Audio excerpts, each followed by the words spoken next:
flicker and often go out. That is the time when ghosts are about. Creepies and crawlies from last Halloween. Awaken the spirits for Midsummer Scream. At this swinging wake, now summon you all, your seats to take. Our time is short, so let us begin. Yale, Claude, Mark, Walt, and all others, we invoke you. Come in.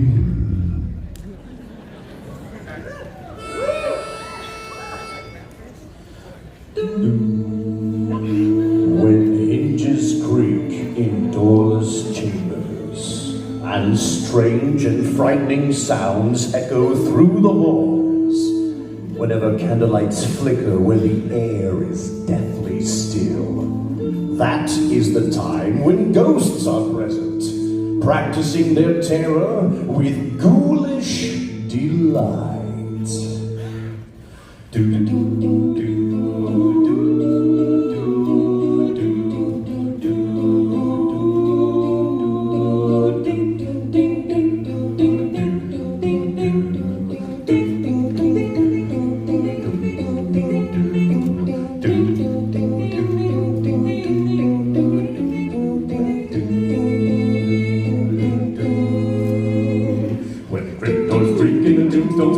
Spooks come out for a swing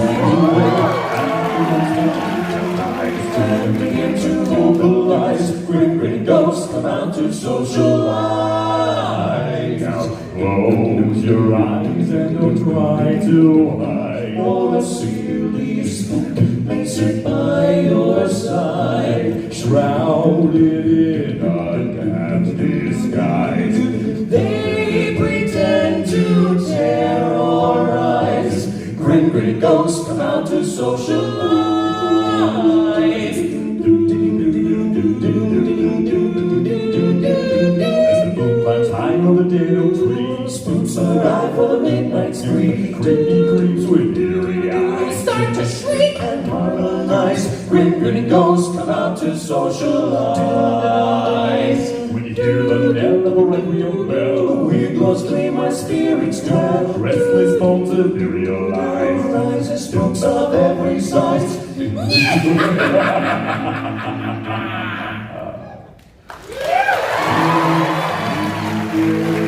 To join our jamboree, there's a simple rule that's compulsory.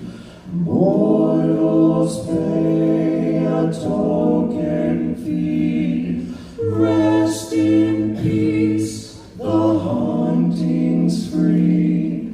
So hurry back, we would like your company. Hurry back.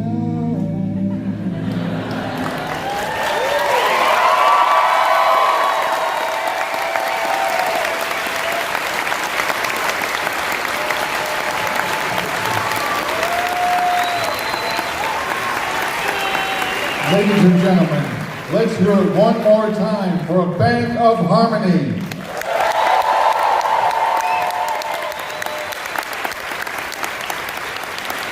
"50 years ago next week, the most anticipated attraction in Disneyland's history opened to a curious public.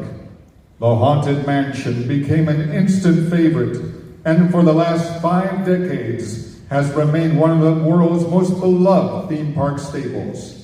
Not only does the Haunted Mansion stand out as a monument to the genius of those wet Imagineers that breathe life and death into its gloomy halls, it has inspired new generations of attraction designers, filmmakers, haunters, and fans who hold the mansion in the utmost regard. Today, we celebrate the Haunted Mansion and its 50-year chilling legacy. Please welcome to the stage, Imagineer legend and creator of the Haunted Mansion's Doom Buggies, Bob Gurr.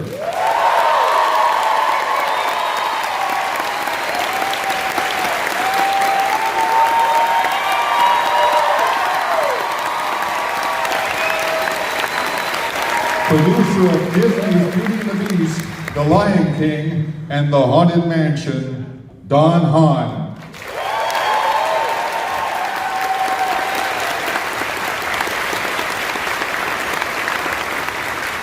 Imagineering legend, Tony Baxter.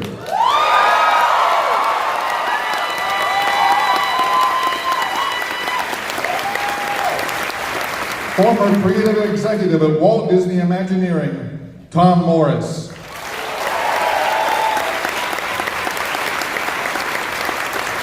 Interior designer of the Haunted Mansion, Tania Norris.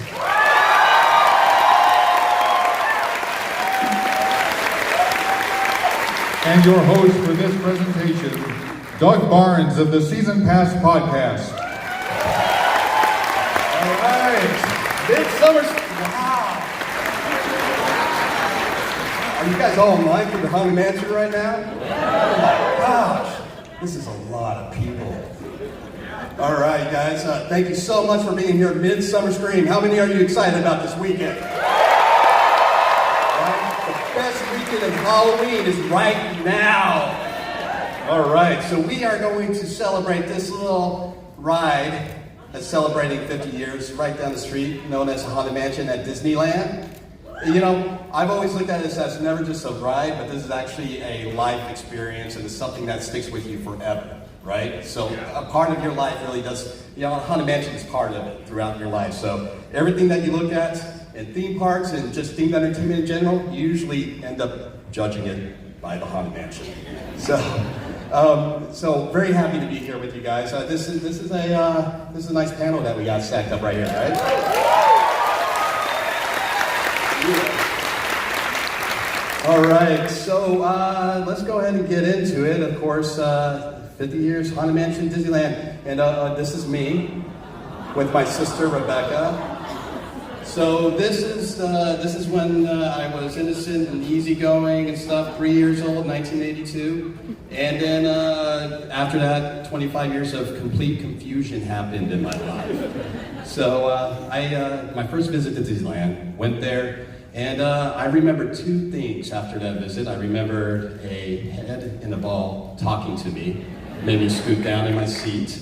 And then I remembered a giant eyeball staring at me, and I slid further into my seat. So as I remember coming back home after that trip, and I was like, okay, I don't know if I need to do Disneyland ever again. But I decided that, you know, at some point I'm gonna grow up, right? So 5 years later, 1987, the parents were like, we're going back to Disneyland. You know, I'm 8 years old, I'm much stronger, I'm a bigger guy. I'm into, you know, facing my fears, so I'm like, I'm gonna test out Haunted Mansion. We're also here for this little ride that opened up called Star Tours. Tony, have you heard of Star Tours? Did you? Yeah. All right, Star Tours. Star Tours was awesome, by the way. And then got rid of an eyeball for you. But you're jumping ahead of the story, Tony. No, but so we had a chance to go on Haunted Mansion, and I went through it, went through the rooms, the hallways, the doors, saw the head, Madame Leota, past her. I was like, yeah, I did it. I went past that. I went into the ballroom, saw them dancing, went into the attic, we went into the graveyard, and then we saw ourselves in mirrors, and we were done. And I was thinking, that was awesome. I'm so happy I got to do this again and not be so scared of it. Where's that eyeball? Where's that eyeball at? And so I asked my parents, I asked Mom, I'm like, hey, Mom, do you remember there was an eyeball that was staring at me? And she said, no. I'm like, no, there was. I know there was. She goes, son, you were 3 years old. I'm like, oh, no, I know there was an eyeball. So I went to my dad. I said, Dad, there's an eyeball that was staring at us. And he's like, okay, son. So they thought I was insane, you know. So I went on in life for the next 20 years of my life until 2007.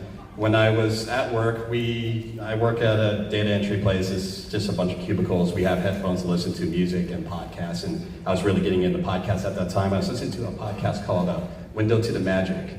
And they were, there you go, we got 3 Paul fans over here. That's awesome. All right. So, and they play the audio to this ride called Adventure Through Inner Space. There you go. Well, yeah. So my confusion of thinking that I was insane and fabricating things in my mind for 25 years all came to a halt right at the moment when they started playing the audio and I heard magnification and I started hearing the music and all of a sudden I like jetted back to a 3-year-old sitting in the middle of an Omnimover vehicle. And then I realized I never made it up. That was really there. And the whole point of this story is to say that Bob Gurr was the beginning of my insanity from a 3-year-old to right now. My parents still don't remember that at all. I called them up. I'm like, do you remember that? And they're like, no. But Bob, so let's go ahead and start about the Doom Buggies a little bit. Did this vehicle actually start with Monsanto's Adventure Through Inner Space, or did it start with the Haunted Mansion? Everybody thinks the Omnimover and the Doom Buggy started with the Haunted Mansion. How many of you know it never started in the Haunted Mansion? That was stolen from the Voyage to Inner Space, which was 2 years earlier. But the big difference was we found out with the Voyage to Inner Space, they have kind of a car that you could snuggle 2 or 3 people in. And it was our first time that operations found out a whole new side of guest behavior. Oh yes, I'm not going to go in too far into that one. I worked that ride for one summer. What? Thanks so much, yeah. No, that's all right. I was hired to do fun vehicles, and boy, that was the funnest vehicle of the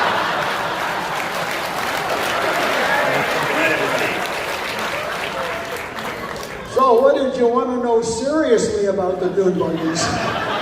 Well, I was wondering, since you were there when they needed it, what was the conversation that said, let's get the Omnimover in to be the Doom Buggy for the Haunted Mansion? Okay, if some of you remember the New York World's Fair 1964-65, there was 2 other attractions that had a continuous line of vehicles. That appealed to me from a good standpoint. If you have a chain of vehicles, you can't have a collision, so you don't need an anti-collision system. Okay, we got that one done.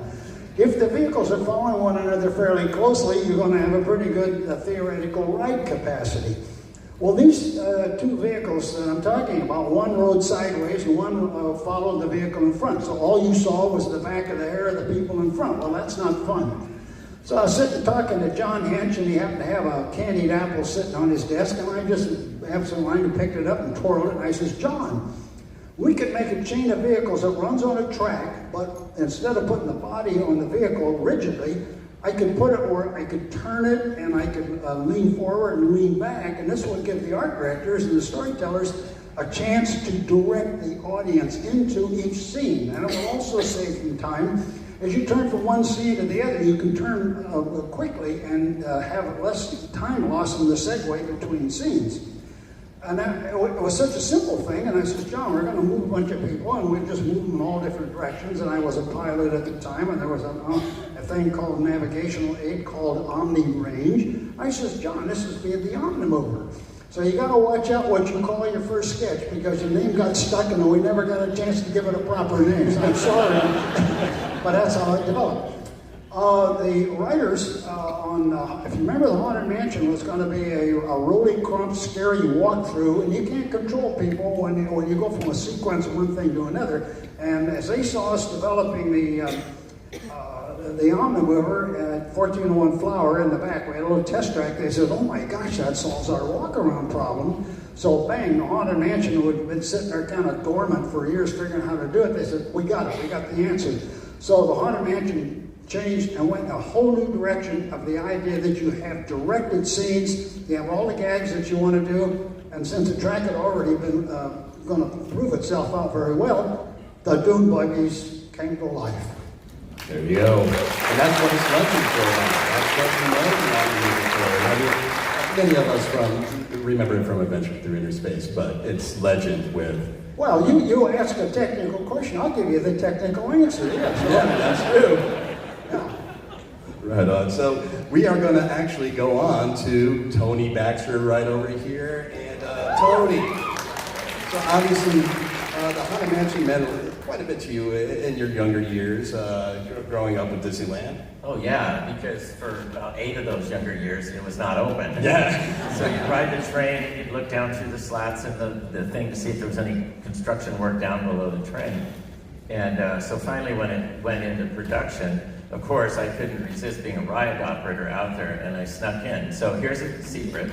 One of those doors in the corridor of doors, if you look closely, it's got an exit sign on it. That goes outside into the rear of Disneyland. It also is an entry for an employee that's taking his break and going over to sneak into the Haunted Mansion. I remember walking in that door and then walking down to the Madame Leota seance. And I just sat there mesmerized until a security guard came by and hauled me back to the other side of the park. Anyway, this is kind of interesting, the shot here, because Steve Davidson had come up with the idea of putting a Christmas overlay on. And he brought me, I was the head of the park design group there, and he brought me in to show it to me. And it was just the night before Christmas in the Haunted Mansion. And of course, we had this brand new property, but it was a touchstone film, if you remember when it came out. So it wasn't exactly approved for Disneyland.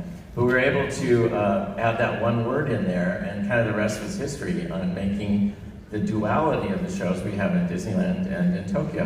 And so that's, and the other thing would be the Hatbox Ghost, if you want me to go on. Yeah, keep going. He was in there for the first week that I wrote it.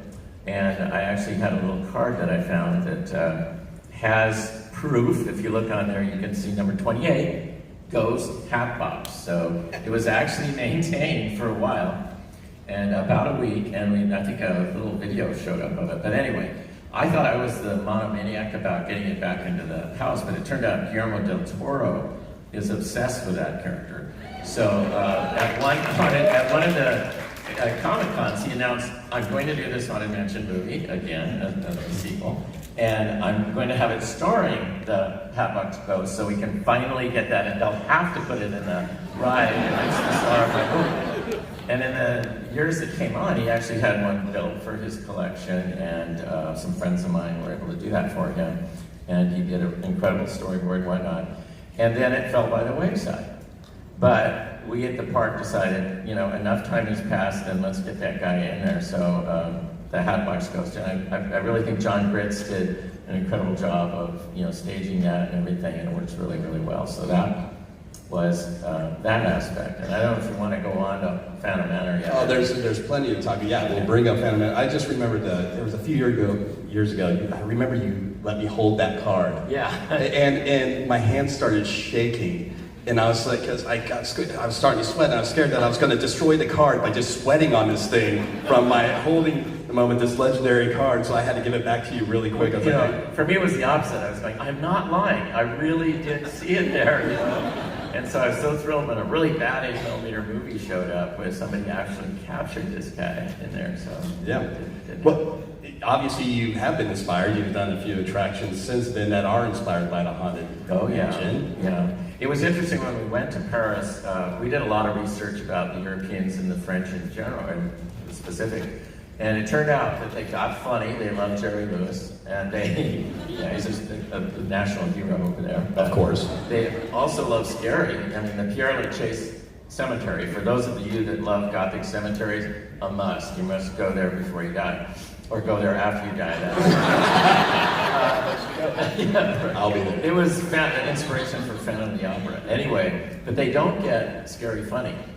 And that was the weird thing, because Mark favored the very comical things, and Claude Coates, who had ordered a screening of the movie The Haunting by Robert Wise, if you haven't seen it, it's a 1961, not the newer one from DreamWorks, but they watched that over and over again, and you can clearly see the doors in the haunted hallway pulsing and everything. That's from that movie, as is the wallpaper patterns that come to life. So there was a schism between Mark and Claude preferring the more frightening and Mark liking the humor. And so when we did Paris, we had the decision to make. Are we going to go humorous and keep it true to that, or go scary? And I think we came down a little bit more scary on it, and they just redid it. I'm going to pitch something here. This great book just came out 3 days ago, just on Phantom Manor, and the redo of the ride is extraordinary. And they've even strengthened the story. It's real macabre. You watch the bride go from a young, beautiful thing to an aging corpse at the end of the ride. And so, yeah. 3 of these are on order. I was hoping I could hold it up for you today, but just didn't get here in time. But yeah, so it's just been redone. If you haven't seen it in the last year, you haven't seen it. All right. Congratulations on that, by the way, too. That's awesome. You know, talking about it, you said that Haunted Mansion obviously was inspiration. Don, Haunted Mansion's been inspiration for you, too. It's a big piece of your life as well, right? Yeah, like Tony, I was one of the kids outside the gates of Haunted Mansion for years, waiting for something to happen inside. And I was also one of the teenagers inside the Doom Buggies making out with my girlfriend. I was much younger then. But it was, it was solid ground. I mean, what you said is really right. And when you're especially younger and you see that for the first time, it's amazing. And in the early 2000s, Disney had looked at its IP and the kind of properties it owned, and they said, well, we can actually make movies from some of the properties we own. So the first 2 that they greenlit were Pirates of the Caribbean and Haunted Mansion. And so Rob Minkoff, who I'd done Lion King with, and I had worked together, and I love Rob. And he's going to be here later tonight, actually, for a screening of Haunted Mansion. And we started working on it, and we're both in animation. I had come out of, when I finished Beauty and the Beast, Emperor's New Groove, and some of those films, and he had done Stuart Little, and we started by going over to Imagineering and going through the library and talking to anybody that we could talk to who had worked on it, and looking at the kind of mythology behind it, the storytelling behind it. And then the coolest thing that I possibly have ever done in my life at Disney is we went to the park at about 6 o'clock one morning and turned the lights on in the attraction and walked through it. And it was amazing and kind of humbling, because it is, for me anyway, it was kind of a humble setting. You look behind the scenes and it's plywood and it's blacklight paint and it's things that, to the eye might look very common, but then you turn the lights off and it's the coolest thing ever. So like the stage right behind us. It was just the amazing kind of theater of it all. So we hired a great production designer, John Meyer, who actually recently just did the production design on Mary Poppins Returns. Huge fan of Disney, and we built the whole mansion. We thought we can't really do this in an existing mansion, so we built it in sound stages. So everything on the screen in that film is on sound stages, except for the exterior, which we built on a ranch out in Santa Clarita. So if you live out in the Santa Clarita Valley, the Haunted Mansion lives out there too, or lived out there. So then we spent 3 months with Eddie Murphy, which is a topic for a whole other discussion, and had a good time making the movie. There you go. So obviously it's such an important piece of Disney's history because they wanted to make a movie out of that, like they did with Pirates of the Caribbean. One was absolutely amazing. And then, yeah, you had a great job on Haunted Mansion. You guys make sure, if you're at the gala tonight, to be there tonight, because it should be a ton of fun. There's so much to talk about. Yeah, it was intimidating, too, because Pirates of the Caribbean with Johnny Depp came out right before Haunted Mansion. And Eddie Murphy's last movie was Pluto Nash, which was a great movie. Really, you should see it. We did the best we could. And everybody strives incredibly hard to make these movies. And we had people like Rick Baker, who's an amazing So part of the fun for me was just hanging out with people like Rick and our composer and some of our special effects guys, just to be able to kind of find out how they approach their stagecraft to turn it into this film. So it was a great experience in the end. I just want to say those sets were incredible, and I'm glad to hear Mary Poppins was by the same guy. But we were going to bring the conservatory to Disneyland, because I always felt when you step into the Doom Buggies, you're kind of in a nowhere land. And we had that all mapped out. It fit perfectly. But then the movie came out. Yeah. Hope springs eternal. You try to make good movies, and sometimes they win, and sometimes they win less. There's so much I could say. The stairway, though, in Gracie Mansion, the stairway, we ended up shipping to the Disney MGM Studio Tour at the time down in Florida. And it was an attraction, one of the sound stages down there, because I just couldn't stand throwing that set in the dumpster. And that's what was going to happen. So I called everybody I knew, and we ended up shipping a portion of that down to Walt Disney World. Awesome. Right on. Well, Tom, I mean, you've been inspired quite a bit by this attraction too, and you really went deep in studying this thing too, as well. Right. Oh yeah, there's a shot right there. This is from the Dick Green collection, who he was one of the architects in the later part of the history of the Haunted Mansion. Bill Martin. Actually, a lot of people were involved, as you all know. And I was one of those kids, just to back up a little bit, also, drooling on the gates of the Haunted Mansion back in the 60s and wondering when it was going to open. For anybody who doesn't know, why is everybody standing at the gates drooling at it? Why couldn't they go in? It was, there were rumors already, I think by like 65, 66, there were rumors that, started to get out there, and they were persistent. It was way before the internet, of course, before social media, but the rumors, I think a lot of it, at least, I grew up in Orange County, and there were Disney executives who, lived around the neighborhood and whatever, and I think that might have had something to do, with kids overhearing things at the dinner table and then exaggerating or whatever. But I think that was part of the whole mystique. Is it really going to open or not? But being a sneaky kid, if you rode the train, see that a girder area there? The black area below it was open between the railroad tracks, and you knew as long as there was nothing in that space, the ride hadn't been built yet. Right? So fast forward to the end of the 70s, and I actually get a job at Walt Disney Imagineering, and I'm too busy really to be, a detective or anything. And plus, at the time, it wasn't really cool to be, too interested in Disney and to be a foamer and be working there at the same time.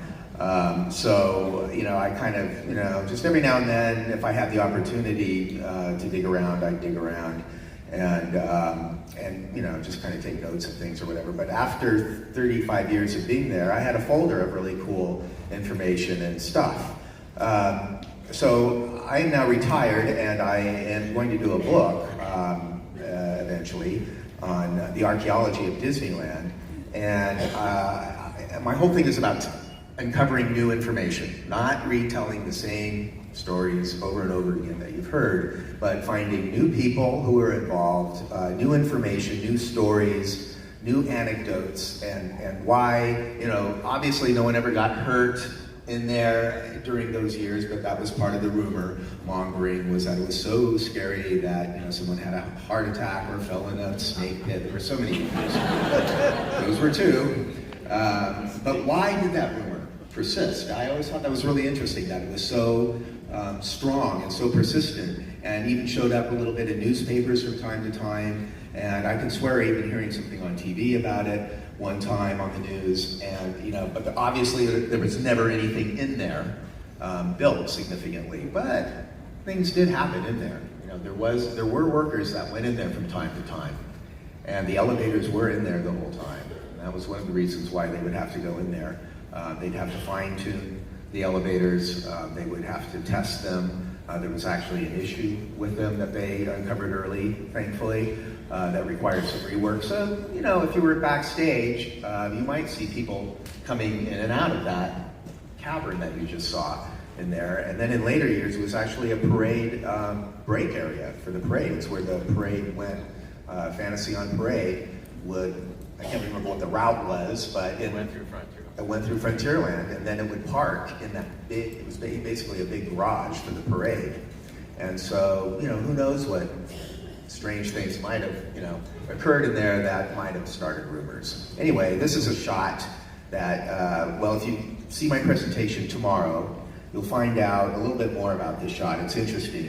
This is the graveyard. It's referred to as the South Graveyard, and this was originally going to be one of the exits to the attraction.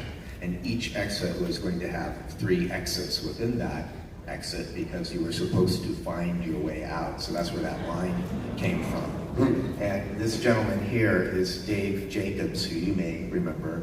And he's standing in front of one of the openings that's just right now in that picture. I think it's either a board that's painted black, but they had 3 of these little holes, little hamster holes coming up out of the Haunted Mansion, and you were going to exit. You're going to have to find your way out in some sort of maze-like thing before that, and then eventually you come out in this graveyard. and there'd be more fun little things in the graveyard. And the same goes for the other side. On the north side, that was also going to be an exit. This is when it was going to be a walkthrough, obviously. And this is a photo when they started building. Okay, so no one will believe this. I didn't believe it. I had one of those things where your memory is playing tricks with you, Tom. I left Disneyland. I went on a trip one time. I was really little. And as we were leaving Disneyland, this is 1969, April 69, because it was, a birthday that we went to for a friend of mine. And we are leaving the park through the exit, and I see this building finally going up behind the chain link fence, which would be right where the Haunted Mansion would be. And it was still a skeleton of a building. And I'm like, oh, they're finally maybe going to do the Haunted Mansion. Then years later, I went, April 69, you are, what are you smoking? There's only a couple more months left. Well, it was April. This picture is taken in either late March or early April.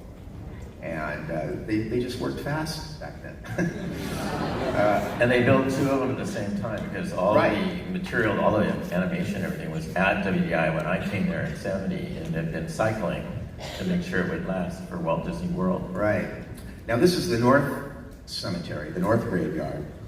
It's already been filled up with dirt, so it actually goes down much lower, and you see two of they're referred to on the structural drawings as leave-outs, which means don't pour concrete here, leave a hole. And so there were three of those leave-outs on that side. The one that you see in the lower right-hand corner was eventually used to put the moving speed ramp up through, and so you exit through that little hole right there.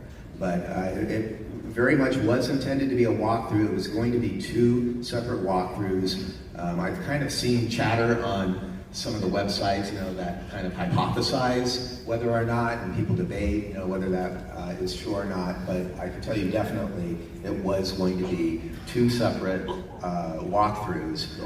Each elevator would be dedicated to one walkthrough, and then each of those walkthroughs would exit in their respective graveyard. And they did a few drawings of that, including Carol Clark, the famous art director, who was the art director for Mary Poppins, was asked by Walt to work on this and lay out some of the rooms for this walkthrough version. And Yale Gracie was already he was specifying props for it. It really was going to open in 1964 or 65. They wanted it to open in 63. They were planning for it to open in 63. Yale Gracie was purchasing props. They were buying the glass for it in 1963, or at least big giant sample pieces of the glass. And Yale had his list. Carol Clark and Marvin Davis had done layouts for it.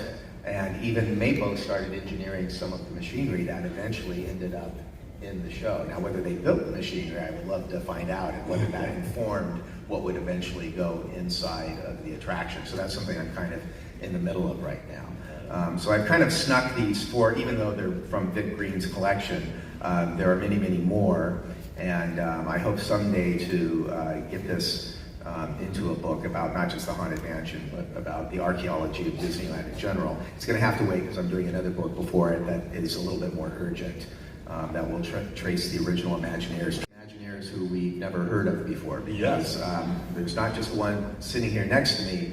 There are many, many more that you've never heard of and that did amazing things. Yeah, absolutely. And you said again, so you're doing the Archaeology of Haunted Mansion presentation tomorrow at 4? Tomorrow at 4. Which stage? I don't know. You tell me. One of the stages. I'm sorry, I didn't. Your map there. One of the stages at 4 o'clock. So I'll dive into this a little bit more, into the history. My focus on it is from the time they decided to do this house in this location, not the Ken Anderson version of it, which another great panel will be at the D23 on the Ken Anderson version from 1957 to, well, it was mostly 1957. I think it might have lingered on until 59. My focus is on this version with the New Orleans Square and all of that. And there's some interesting little surprises and twists and turns involved with it. Awesome. And then we have here Tania Norris. Tania. So, Tania, you were in WED, and also an interior designer for Walt Disney. So, can you tell us, how did you get into WED? By accident. I had arrived in America in 1963. I did my training as an interior decorator in London and had some experience. But I'd made friends with an antique dealer who called me one day. At that point, I'd opened a very small office and was doing some model homes. She said, I've heard of a job for you. I said, oh, forget it. I've got enough gray hairs. She said, no, this is with Disney, and it's a 1880s, and it's based in New Orleans. She said, it sounds really up your alley. So I said, well, all right. I've heard of Walt Disney. So that following, I made an appointment for an interview on a Wednesday. That Sunday, my husband and I went to Disneyland. We walked down Main Street. We went into one of the areas. We had a hot dog, and I think we walked back down Main Street. And the interview on Wednesday, I could say, honestly, I had been to Disneyland. I was interviewed on the Wednesday, and I didn't think I stood any chance at all of being employed, because there were a great many very sophisticated younger people, or young people, with great portfolios and cute little sports cars. And I had 4 pieces of paper from places around the world that I had decorated, and that was it. I didn't have any great sketches. So I had a second interview on the Thursday with Emile Curry, Bob Brown, and I think John Hahn. And then Emile Curry was head of the decorations at the studio for the films. But he had also had a hand in some of the design for Disneyland up to that point. I had a call on the Friday and said I had the job, and I remember sitting back in my chair and saying, McKnight, you're an idiot. What have you got yourself into? And I started work the following Monday, and for a couple of weeks or so I finished up my work and went into WED 2 or 3 days a week. Bob Brown, who was Walt's son-in-law, husband of Sharon, was my immediate boss, and then John Hench was above that. And Dorothea Redmond, whom I'm sure most of you have heard, absolutely incredible artist. Dorothy and I worked very closely, and I had, before I went to work at WED, I had done architectural renderings.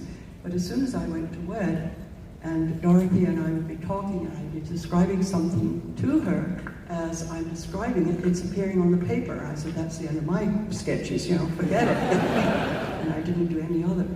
And so that's how I happened to go to WED. And at that time, I think there were 29 employees. And I then split up into various other groups. We were a little house in the corner of Sonora. And may I go back to something about the Haunted Mansion? In my memory, and I think many of you will agree, that one of the wonderful things about Walt as a genius was his timing for various events to happen, so that the public were always kept in suspense. And in my memory, that was the Haunted Mansion. And the various Haunted Mansions were not made because Walt said the time is not right. And that's when the time was right, and he said, go ahead. And that's when we got involved with Haunted Mansion. Now, some of these gentlemen, they were doing it for fun. I was doing it as a job. I got $125 a week. And but it was a most interesting time to be at WED. I worked with Walt Disney, and I actually traveled to New Orleans with Walt Disney, his wife Lily, his brother Roy, and his wife Edna, Bob Brown and his wife Sharon Disney. Claude was there, Claude Coates, Herb Ryman, who was there, Bill Evans, who was the wonderful landscape designer for so much of Disneyland and also Walt Disney World. He was there. And I think 1 or 2 others whom I've forgotten. Bill Martin was there.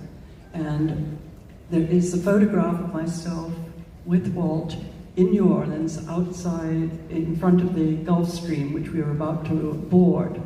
And as you see, we dressed formally. I mean, no, it's true. I never went to work in pants. We had suits, I had pearls, handbag and gloves, and that's how we dressed to go to work. I would never, well, I don't even own a pair now. I don't own any jeans, but we would never dreamt of going to work in jeans. We were very formally dressed. And from New Orleans, we went to Florida. It was a hole in the ground. It was called Project X. And Bill Evans had already brought trees from throughout the world, and they were in Florida hardening off so that when the park was built, they would all be acclimatized to the conditions in Florida. From there, we flew to New York for the World Fair. And let me go to Walt. A couple of stories. Do we have time? Absolutely, go for it. As you see, I was quite young, and only my hairdresser knows how much gray hair I have now. But in New Orleans, Walt knew I had not... Oh, we'll go back to the plane, because I was young, as you can see, or younger, and I was sick on the aircraft. I was so embarrassed, I was so nervous. We tried not to let Walt know, but he found out.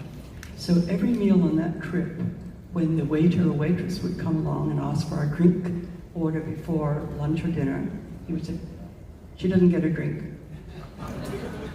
That was fine, I didn't really mind that much. The last night, Lily turned to him and she said, "Oh, Walt, for goodness sake, let the girl have a drink." And he said, "I will not add to the juvenile delinquency of America. She doesn't get a drink." And I never did. I never got a glass of wine. But in New Orleans, knowing I had not been there, he insisted we have breakfast in the hotel.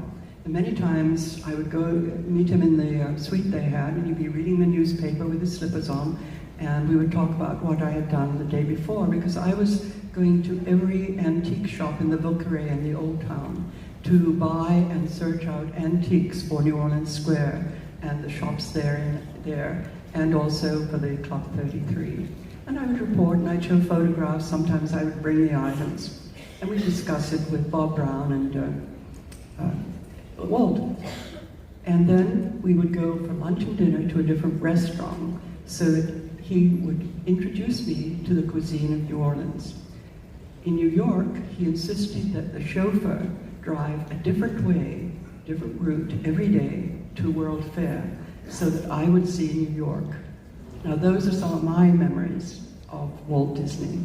His kindness to me. He used to come in the back door at WED, look at the things on my desk, and he'd say, "What are you spending my money on today?" And I'd show. And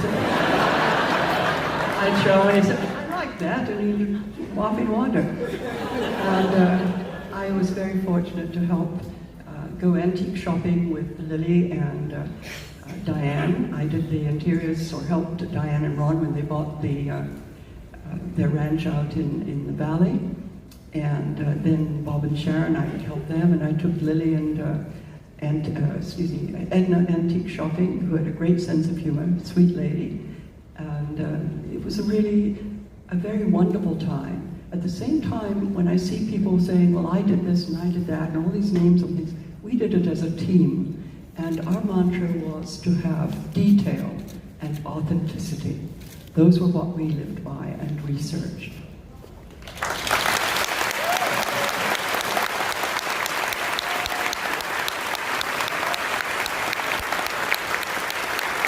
So, obviously, you have a great history with Walt Disney and traveling a lot with him. And you finally had a chance to go back to Disneyland recently and visit the Haunted Mansion. I did. You know, it's 50 years since I left, since I was in Disney. And the trip to Disneyland 2 weeks ago was quite thrilling. But my goodness, how much has changed. And change is a good thing, change is, I was saddened to see, just because of my fond memories, that some of the things that I did in the Haunted Mansion had totally changed. I remember buying a lot of junk, good things that went into the attic. There was a children's pram, there was all kinds of antique stuff and lots of cobwebs, and it really looked like an attic. Totally changed. The wallpaper, the purple wallpaper. Now, there's some history there that still has to be discovered. But I remember doing doodles for it. And I remember when I saw it the first time hung in the Haunted Mansion, kind of saying, I did that, and nobody knows. Because nobody did. We didn't put our names on things. The wallpaper's totally changed. If you see the original, it's much more flowing, and instead of cutesy little owls, you have kind of abstract bat ghosts, totally different, but still same color and the same intent. But that's the kind of things that were changed. Much has changed, and it has to, things wear out. Everybody has their own idea, but hopefully they have kept authenticity and detail and cleanliness as the three things that Walt wanted in that park. Yeah, absolutely.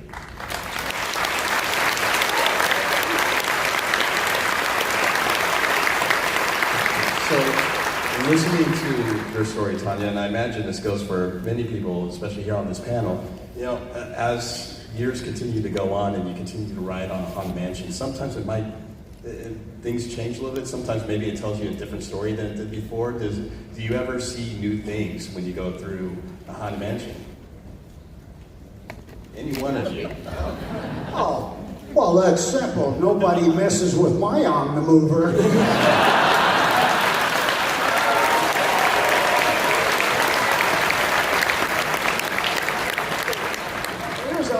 Here's an interesting thing. Tom has really shown everybody here something that a lot of people didn't appreciate. You'd think normally a project starts, goes, opens, and that's that. We go off to do something else. That Haunted Mansion thing was an idea that just kept percolating and percolating all the time. There's so many people messing with it. And to see all this concrete, all this earth moving and everything, and then late into the job, they adopt my dune buggy, and it turns into a demolition zone. So the change that occurred was before we opened.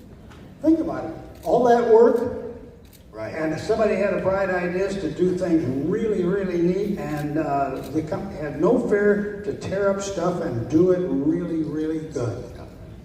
It looks like in 1964, maybe when the machine shop finished with their work on the World's Fair, rather than laying everybody off, you know, a lot of people were kept with the knowledge that in '65 there was going to be, you know, a lot more things. And it looks like they may have been doing some of the mechanical drawings for some of the things that we see in there today, like the floating candelabra. I found a whole series of drawings, of mechanical drawings for.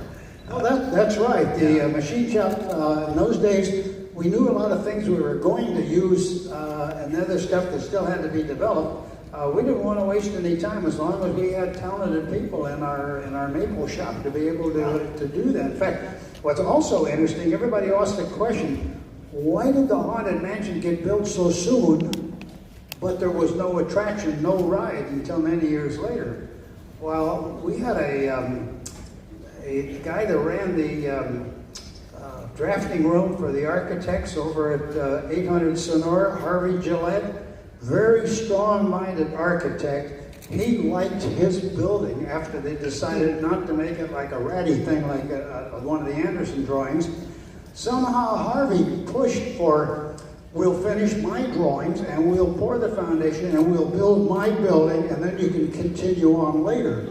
That's the answer, how that happened. Right. One guy liked his building that much, he pushed until he got it. There we go. That's it right there. That's why that thing's been standing there for so long, well before the ride. That's incredible. And the other thing, too, I noticed is that I've always felt that the Haunted Mansion really is like the best way of storytelling an attraction. I think it's the best way to really reach somebody. But I think it's storytelling, but I think every person has a different story that they walk away with after they experience it, right? I've always said that I think the best story in Disneyland is Peter Pan. It has one line to the story. Come on, everybody, here we go. And from that point on, it's you flying through the bedroom and out over London, and you flying off to Neverland, and you writing your own story. I think movies are, by their nature, they tell us stories within the movie. But at Disneyland, the best experience is you go home with a story that you created while you wrote it. And I think the Haunted Mansion is one of those rich experiences where, yeah, the guy is talking to you in the doom buggy, but the real story is being written in your mind by what you're picking out of that and seeing it. And to your other question about, you know, the changes, we don't have a filter like Walt Disney that we had once, who managed to know what all of us wanted before we knew we wanted it and build it like Steve Jobs did also. And now, some of the things are good. I think the Hatbox Ghost, I'm really proud of how that came out. There are other things I don't like. I think one of the things we really need to do with technologies that are out there today and the ability we have to convert them into dimensional things is a little bit of stepping up to that line and going in there and touching some of the sacred things. I really think it's time to do that. I'd love to see Madame Leota done today with what I know we can do in that crystal ball. Because when I was a kid, watching a movie projected on a mannequin head was very exciting. But today, you know, it's time to move on to that, and I know we have things that could do that. So I think, hopefully, you'll all be impressed with the things that change, and that's part of life, and I think we owe it to the future kids to be just as excited about that. The worst thing could be for it to become a museum of things that were really exciting to us back in 1969. You know, the theory of it, of going into a place and getting the Jesus scared out of you, is still really valid. And so how you do that, though, is so much trickier in an audience as sophisticated as you are. You could probably go out the door today and buy a lot of the tricks that we have in the Haunted Mansion out on that floor. That's true. Yeah. There's also a lot of space in there still.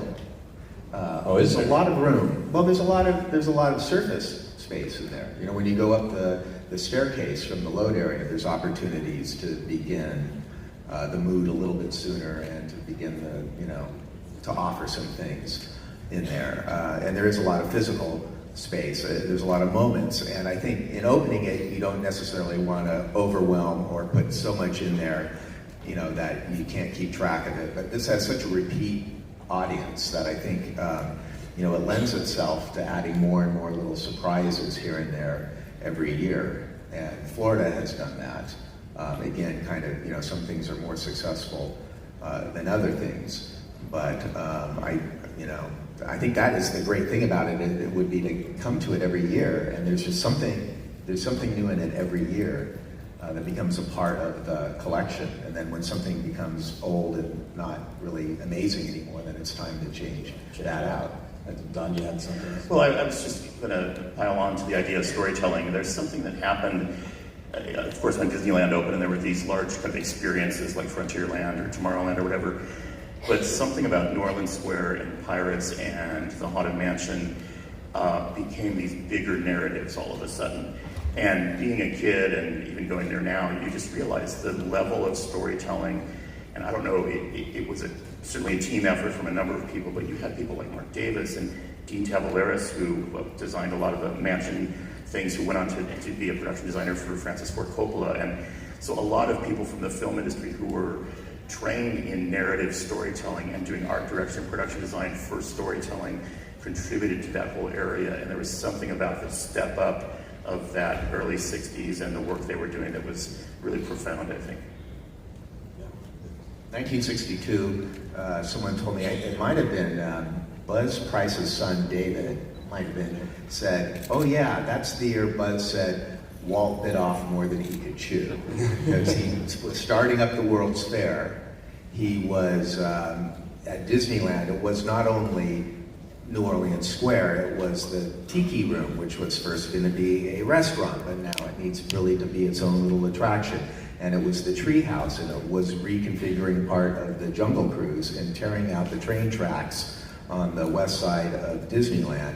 There were also some other projects that were percolating out there, big projects that never happened. But in 1962, I mean, I think that's the most interesting year, not 1959 or 55 even, but 62, when his imagination and his mind and his ambitions were going all over outside of the gates of Disneyland to other places. And this New Orleans Square was like, oh, if we're gonna move the train tracks, then we might as well build a basement in there. Put a basement in, we'll figure out what to put on, it'll be New Orleans Square, but we'll figure out the details of that later. And while you're at it, dig the culvert for the haunted mansion, called the haunted house at the time. So all that was kind of done, just like, get it done, it makes sense. You know, you had the operations people saying, yeah, that makes sense. Such a different world this day. Yeah, and you had food people, because apparently the west side of the park was, there was not enough food in Disneyland in general, and then in 1959 when they opened all that stuff and the attendance went up, they were really scarce of food. So Walt was already interested in the idea of underground utilidors and that sort of thing. So we need more food capacity, so put all that stuff down in the ground, and then we'll build a New Orleans on top of it. Yeah. There was an interesting thing following up on what Don said. In the movie Cinderella, Walt was criticized because a lot of contemporary animation at that time was going very stylistic, and it was very literal and very believable. And Walt came back with, said, if you didn't buy into the worlds I create for Cinderella to live in, then you're not going to believe in the magic when it comes time in the story for that to happen either. And I think a lot of what happens with New Orleans Square and the better things that work at Disneyland, it's so easy for you to buy into the story because it's so well done that you're willing to take a further leap than you might if it was just something you encountered at a carnival or a traditional way. So I think that was the leap that Disneyland in general took. And I agree with you, New Orleans took it to the ultimate leap. Yeah, absolutely, Tanya. Well, New Orleans Square was why I was hired. And the research into that was intense. We went, as you told you, to New Orleans. We bought things there to bring back. Pieces of the iron were replicated.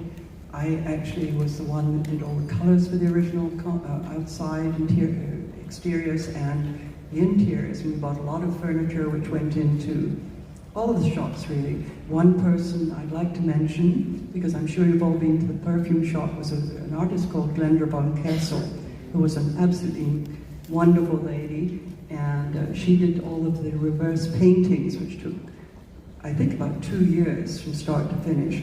Please do look at that. And think when you go to Disneyland, don't just think of the rides. Okay, we'll go to the Haunted Mansion, we'll go here. Please look at the detail. Remember that going down Main Street, I think it's eighth scale, and it's not full scale. You don't realize that. Look at all the little detailing. That's what, to me, has made Disneyland part of the success today. And that's what Walt wanted. He wanted the detail. He wanted the authenticity. He didn't want you to really jab it at you, but he wanted it to be as you walk down. But please look and realize how much thought and effort. Disneyland's not a place for children. It's a place for people like yourselves that will appreciate what all of us do.